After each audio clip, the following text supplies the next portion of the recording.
喂，華大糧食公司啊？喂，同我留一個位啊，今晚夜選嘅。我姓蕭，蕭月白啊。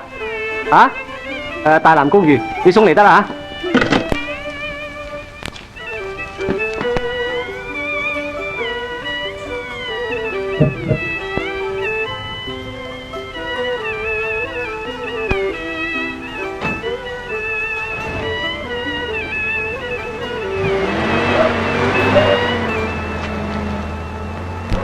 喂，車啊！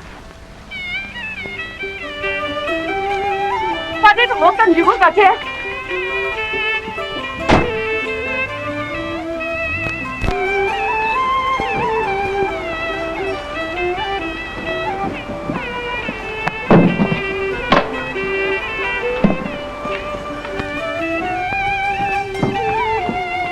借問聲你蕭月白先生住喺幾多號房？哦，12號，你喺對面嗰間係啦。哦。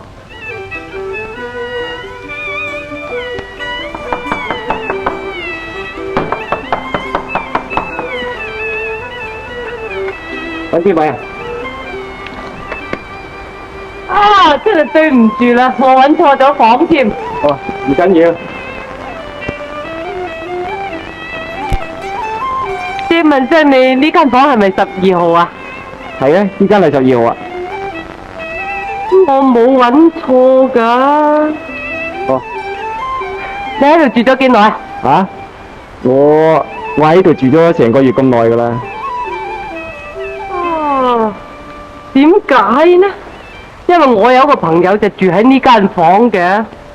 哦，咁或者佢搬咗都唔定咧。你知唔知佢搬咗去邊度啊？哦，呢層我唔知喎，啱同你問個伙計好嘛？唔使啦。啊，我可唔可以借你嘅電話打下？哦，得，聽過啦。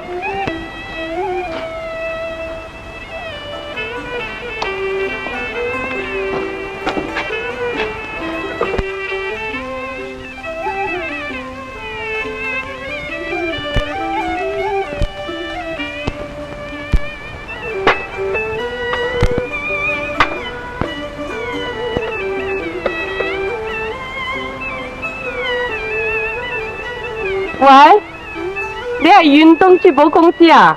永德棺材鋪啊，你係咪買棺材啊？我大早訂落嗰隻10卡嘅鑽石戒呢。你而家唔使送嚟亞洲公寓12號房啦。咩話？10卡鑽石戒指？喂，我呢處係棺材鋪嚟㗎。都話叫你唔使送嚟咧。我買呢隻戒指呢，就係送俾一位小姐嘅。但係而家嗰位小姐已經同蕭月白結咗婚啦。咩話？結婚？你結婚都買棺材㗎？車你混吉嘅你啲。係咁話啦。對唔住，唔該晒吓。唔緊要。你大早話。哦，呢件事就咁嘅。我有個女朋友就住喺呢間房嘅。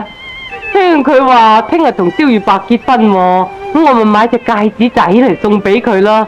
咁既然而家佢唔喺呢度住啦，我咪打電話叫公司唔好送嚟啦。聽日同蕭月白結婚？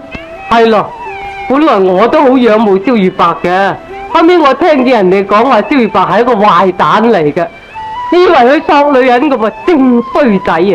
唔知點解我女朋友會中意佢呢？哎呀，我真係費事講，再見啦吓！唔好閒住。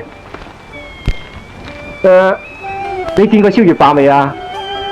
我未見過佢噶。哦，咁啊撞板啦！你嘅朋友識嗰個咧，梗係假嘅。你點知佢係假嘅呢？我老實話俾你聽啊，我就係蕭月白啦。吓？根本我冇預備聽日結婚喎。哦，原來你就係蕭月白啊！好話啦。哎呀，真係唔知啦，我頭起勢咁鬧。我假啫嘛，你又咪鬧我，有乜所謂啫？啊！我要話俾我女朋友聽，叫佢唔好上嗰個假嘅當啦。係啊係啊，你即刻要話俾佢聽添啊！你都唔知道，有好多人啊冒認我名出去外邊招搖撞騙噶。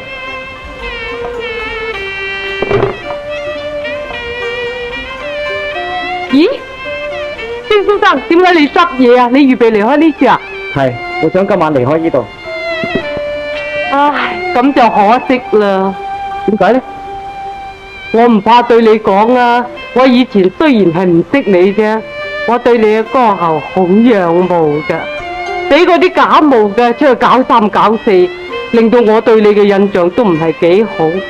而家我識咗你呢，我明白你嘅人啦，我真係想同你做個朋友啦，可惜你係要扯啊。